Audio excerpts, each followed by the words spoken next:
Eu me lembro que eu recebi uma ligação. Que falou, Vinícius, aquele feixe de mola, eu falei, ei, como é que tá? Tá partido aqui. Falei, quê? Nem colocaram. Não, já colocamos. Colocamos anteontem. Rodamos aqui, quebrou. Falei, que isso?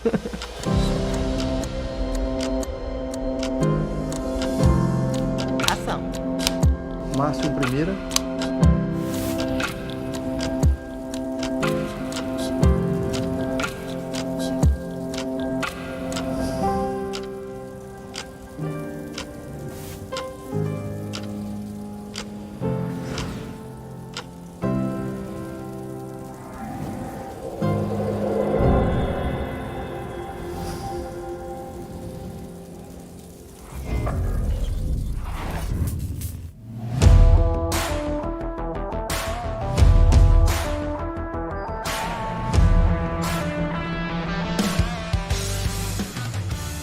Quando a gente começou a fazer o teste,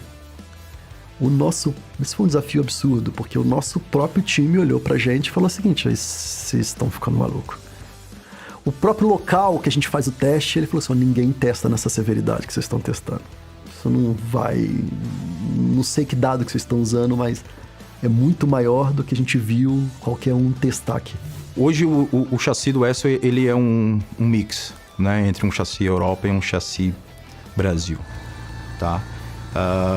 Quando eu falo chassi, não é somente ali longarina, é toda a travessa e os componentes anexados ao longo do chassi. Nós colocamos esse caminhão europeu para ser testado de acordo com o nível de severidade que nós estipulamos aqui para o Brasil.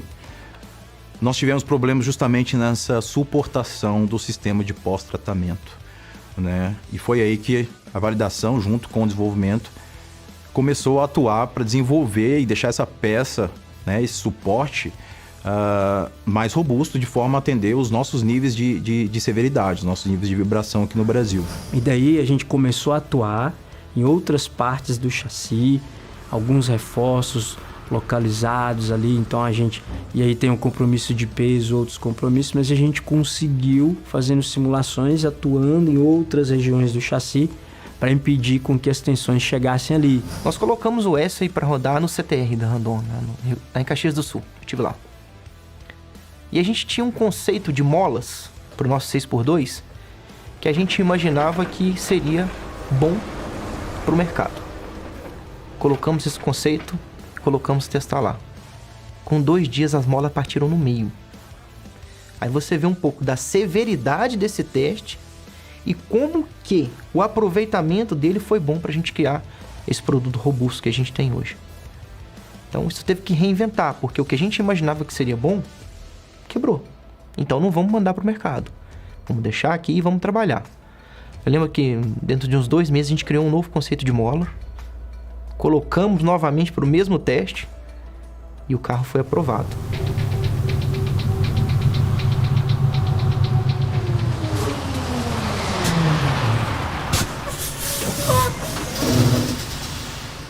Apresentou bastante falha, né? E a gente começou a ficar preocupado em que nível de solução a gente precisava colocar no projeto, porque, imagina, o projeto já estava rodando, a gente já estava testando, precisava propor a solução, industrializar, pedir o fornecedor fazer um protótipo, trazer o protótipo, montar lá no caminhão que ia ser testado e garantir, eu tive lá no CTR várias vezes, né, nos testes, garantir que o teste seria representativo da missão do cliente, que a gente poderia trazer mais inputs dos clientes, que aquela suspensão de cabine ia atender aos nossos requisitos do mercado Brasil. Foram vários pequenos problemas que foram resolvidos durante os nossos testes na suspensão inteira de cabine. E hoje, quando a gente tem o feedback, o carro é muito confortável, isso nos dá uma resposta positiva. Nós fizemos uma série de atuações para desenvolver componentes estruturais dentro dessa cabine, para torná-la mais robusta a situações extremamente severas.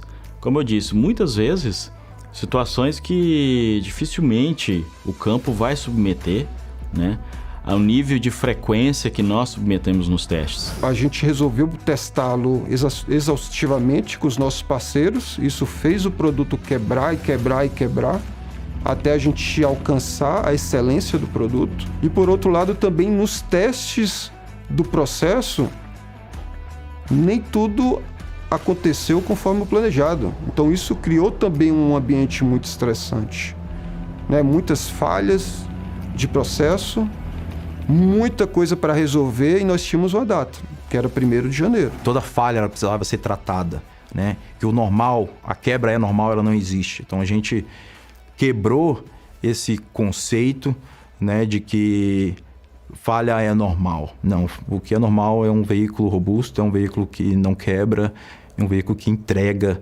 né, para o nosso cliente o melhor valor.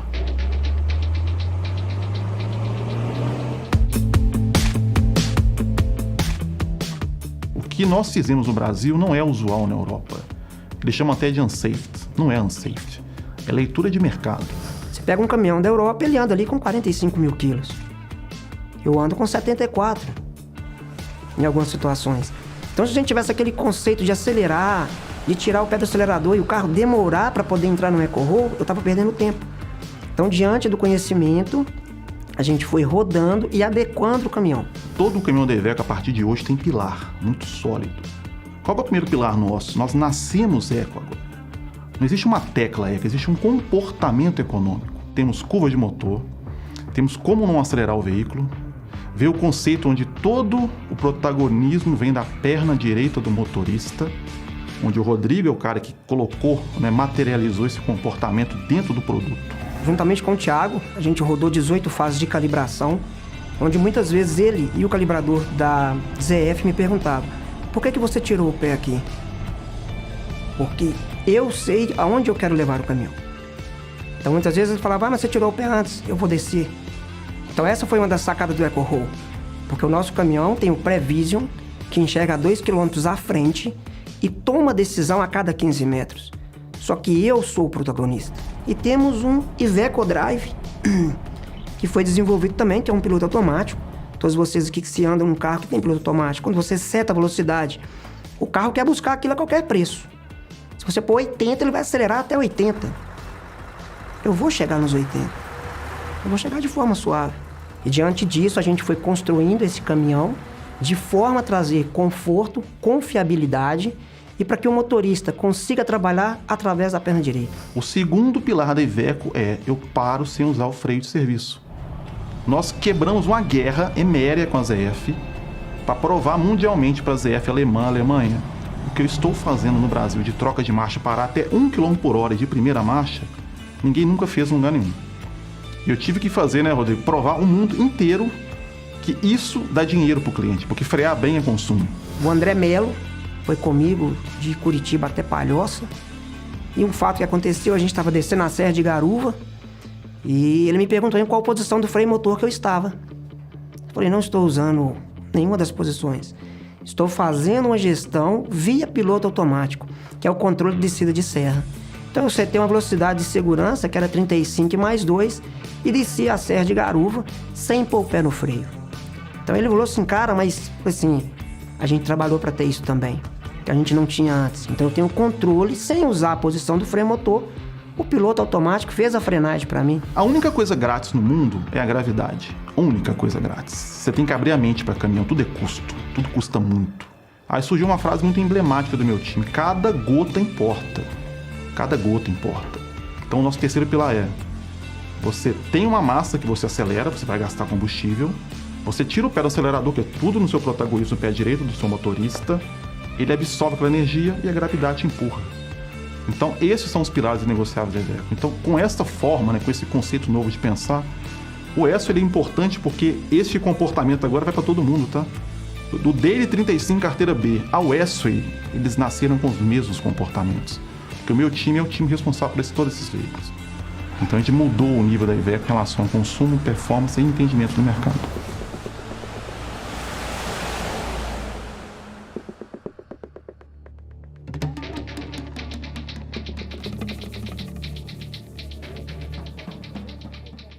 Não existe nenhuma missão no Brasil que é comparado ao que a gente fez na Randon. Nenhuma. Tem o tempero Iveco nisso, né? É importante a gente destacar isso, porque eu tenho certeza que com a severidade que nós fizemos lá, as montadoras concorrentes não fazem. Né? Nós fizemos assim um caminhão realmente para não quebrar na mão do cliente. Tem um jargão que o nosso diretor falou, mas ficou guardado, né? Ele falou: eu quero ver o pessoal, né, de peças vir reclamar que não está vendendo peça para o cliente. Né? Então, é interessante você pensar nisso, né? Falar, poxa, o caminhão vai dar tão pouco manutenção, ele vai quebrar tão pouco, que no futuro alguém vai reclamar, né? Poxa, não estamos vendendo peça, né? Mas é isso que a gente quer ouvir, que ele não quebra. Eu não tenho nenhuma dúvida que esse produto, ele é muito, muito robusto. Isso não é um relato só da Iveco. Isso é um relato dos nossos próprios parceiros que trabalham com outras montadoras. Eles chegaram a falar: vocês são malucos, o caminhão não vai aguentar. Não, a gente não quer que o caminhão aguente, a gente quer que quebre mesmo. Porque é com base na quebra que a gente vai conseguir fazer um produto robusto. Essa forma nossa de validação do produto, de fazer testes de durabilidade extremamente severos com parceiros que nós também desenvolvemos ao longo dessa trajetória, trouxe para a gente, né, um resultado diferente, porque a hora de quebrar é a hora do desenvolvimento, enquanto a gente pode encontrar falhas e evitar que o nosso produto tenha esse tipo de falha no campo. E a gente estava muito preocupado em lançar um produto que tivesse o máximo nível de qualidade possível. O resultado dos testes, né, principalmente os testes de validação, eles nos levaram a, de fato, ter um produto extremamente robusto, extremamente eficiente, né, e com custo operacional e, como eu disse, consumo de combustível benchmark no mercado hoje. Então o caminhão está num novo patamar, cara. Onde você vê vindo um S e você fala assim: poxa, bicho, o caminhão ficou muito bonito. E eu posso falar de bonito o tanto que ele ficou bom. Então essa parte a mais que nós buscamos, ela foi bastante difícil, porque precisava que todo mundo tivesse orientado a isso, né? E não só a engenharia, mas todas as áreas, compra, manufatura, né? A qualidade do fornecedor e todas as outras, marketing, todas as outras que estão suportando isso, estão juntos também trabalhando perante o projeto. Mas no fim são pessoas. Nós já tínhamos ferramentas também antes daqui. E fizíamos caminhão pesados, bons, competitivos.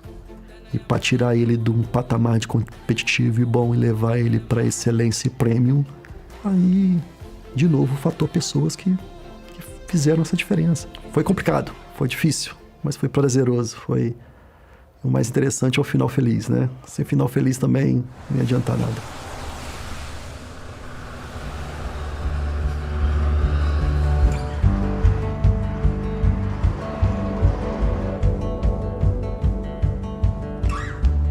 Era tanta gente participando na montagem do primeiro veículo que não tinha espaço para os operadores trabalharem assim. Então,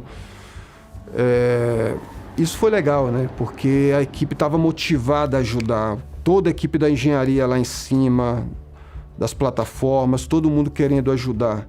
Era a gente carregando peça na mão, para um lado, para o outro, para fazer as coisas acontecerem. A gente conseguiu colocar o time inteiro dentro da linha para suportar e acompanhar. Era todo dia. Tinha uma sala lá que a gente chamava de War Room, né? A sala de guerra, onde a gente se encontrava e discutia os problemas que tinham acontecido, aqueles acertos que tinham que ser feitos. Por ser o primeiro caminhão com uma série de itens novos, né? A manufatura trabalhando a primeira vez com aquele caminhão, sem dúvida alguma, né? Existia muita motivação do time para montar aquele caminhão, para trazer, né, aquele produto pronto, mas era também para nós uma oportunidade de validar todo o processo de montagem, né? Algum problema a gente poderia encontrar.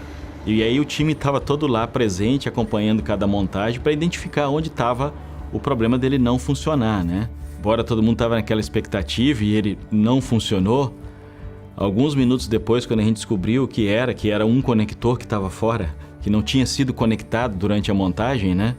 Um simples conector.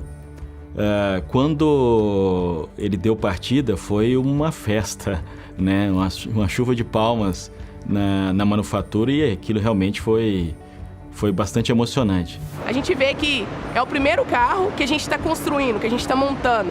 Então ver assim, a cabine pronta, o veículo pronto, é uma emoção muito grande. Você pensa assim, nossa, é possível. Seria muito utopia da nossa parte achar que o primeiro caminhão que sai na linha, ele sai perfeito. Isso não acontece em nenhum lugar, globalmente falando.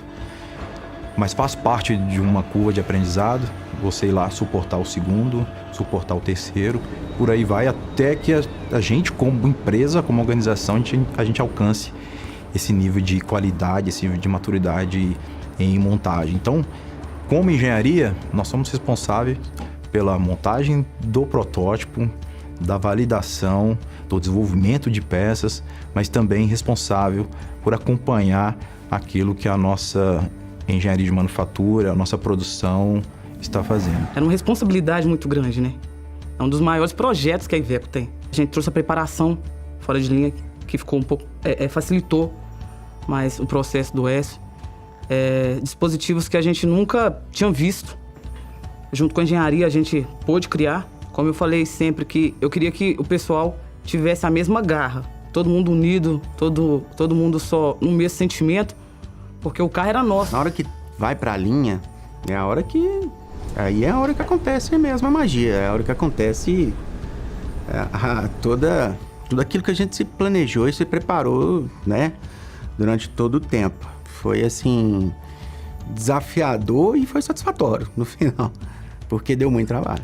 Todo o setor industrial a gente chama de manufatura, né? Então, eu sou uma área dentro da manufatura que se ocupa por garantir, operacionalizar e desenvolver que o novo produto seja industrializado, seja produzido a contento. Existem outras áreas que suportam a produção, né?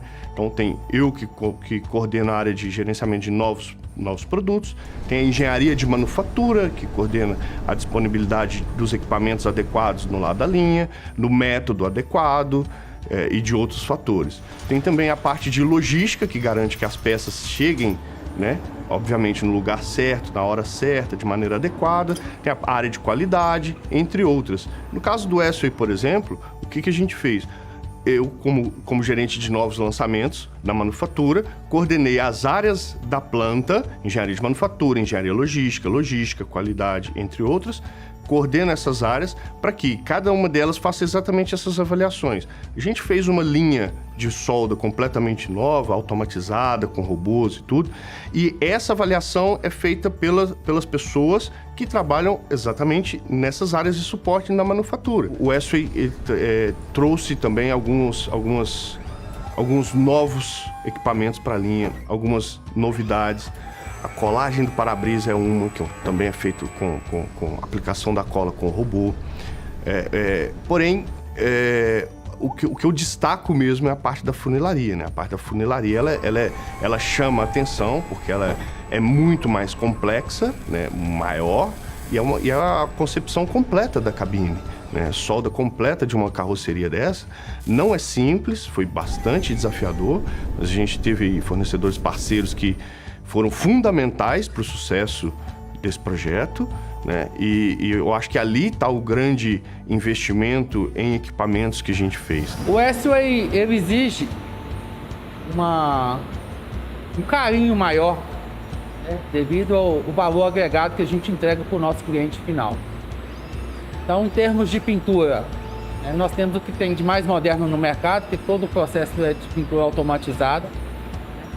A parte de aplicação, vedação do veículo, né? Ela é feita pelos nossos colegas no posto de trabalho, que é a parte de massas. E a parte de proteção da chapa também, que é muito importante, que é um processo automatizado. A gente, na parte de auditoria de fase, a gente acompanha toda a fase do veículo do Écio. Desde parte de cataflorese, que é o pré-esmalte, passando pelo esmalte, a gente confere as camadas, brilho, alastramento, questão estética do veículo, na parte superior da pintura. Quando o veículo está já liberado pelo gate, aí ele desce para a parte de auditoria de fase.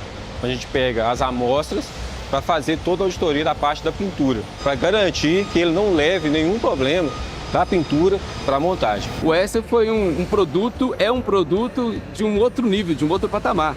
Então, o orgulho de fazer esse carro mostrou que a planta toda está envolvida, que todo mundo abraçou o projeto. Todo bom profissional, ele quer estar alinhado a uma coisa dessa. A uma coisa bacana, de muito impacto, grandiosa, desafiadora. Um dos valores que a gente sempre demonstra para os nossos operadores é essa satisfação de dono. Cada dia a gente planta essa sementinha em cada operador, para realmente ele entregar o melhor que ele possa no produto que é dele mesmo. Com o passar do tempo, o desenvolvimento, a gente começou a se apegar tanto ao projeto e ao caminhão, né? Que hoje em dia a gente sente muito orgulho mesmo, assim, de ter feito parte desse time e de ver esse caminhão rodando nas estradas aí e elevando o patamar da nossa empresa, né? O S é um caminhão que veio para brilhar ali, nos enche de satisfação aí, eu sei que tem um pouquinho de mim ali, isso me deixa muito orgulhoso. Toda carroceria que eu pus aqui, eu auditei como se ela fosse vendida para mim. Como se eu fosse o comprador e pudesse estar fazendo parte daquela etapa para mim montar meu carro.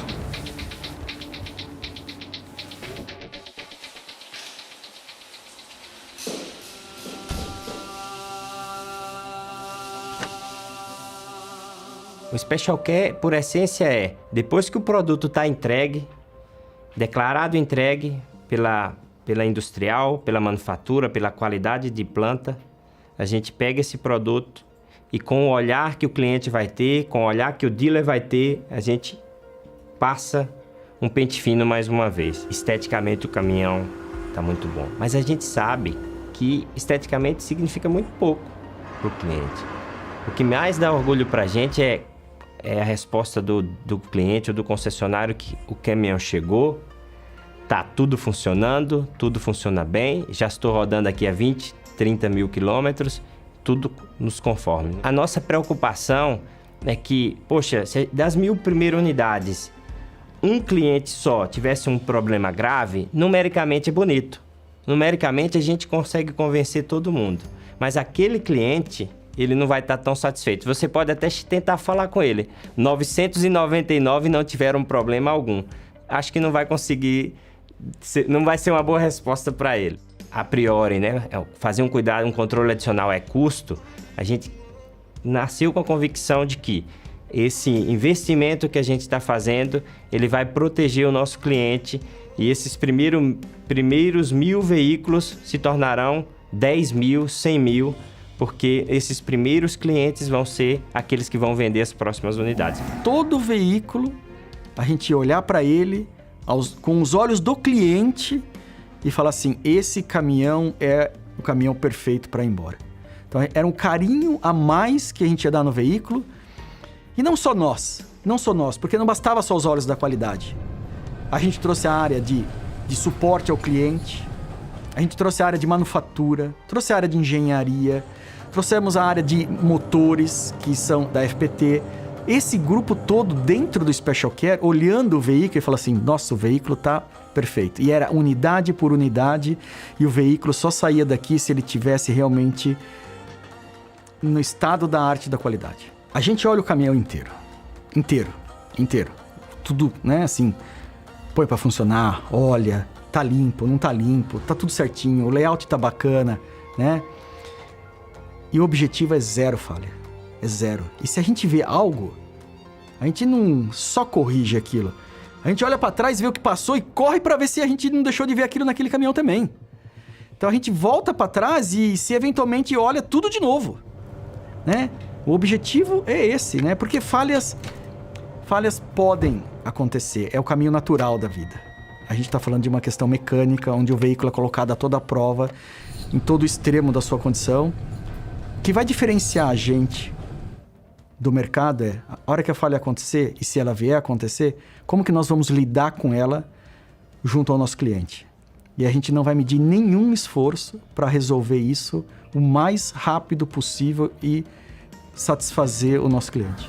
Aí quando o próprio cliente falou, estou muito feliz com tudo que vocês fizeram aqui, todos os dispositivos, a calibração da transmissão, o freio motor, a resposta do motor, a descida, a subida, o conforto de cabine, né, a dirigibilidade, quando tudo isso começou a vir da boca do próprio cliente. Por fim, ele falou, e eu ainda medi o consumo e deu mais de 14%.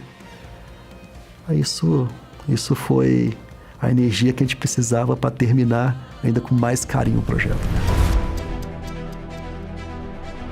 Hoje um produto, né, por si só, não basta ter qualidade, não basta ser bom, não basta ser eficiente, ele precisa ter um pós-vendas bastante atuante. O S-Way, ele tem um desenvolvimento muito focado no motorista. Eu trago para o motorista de caminhão não só um caminhão, eu trago a casa dele. Motorista, você não está sozinho na estrada. A Iveco está indo com você.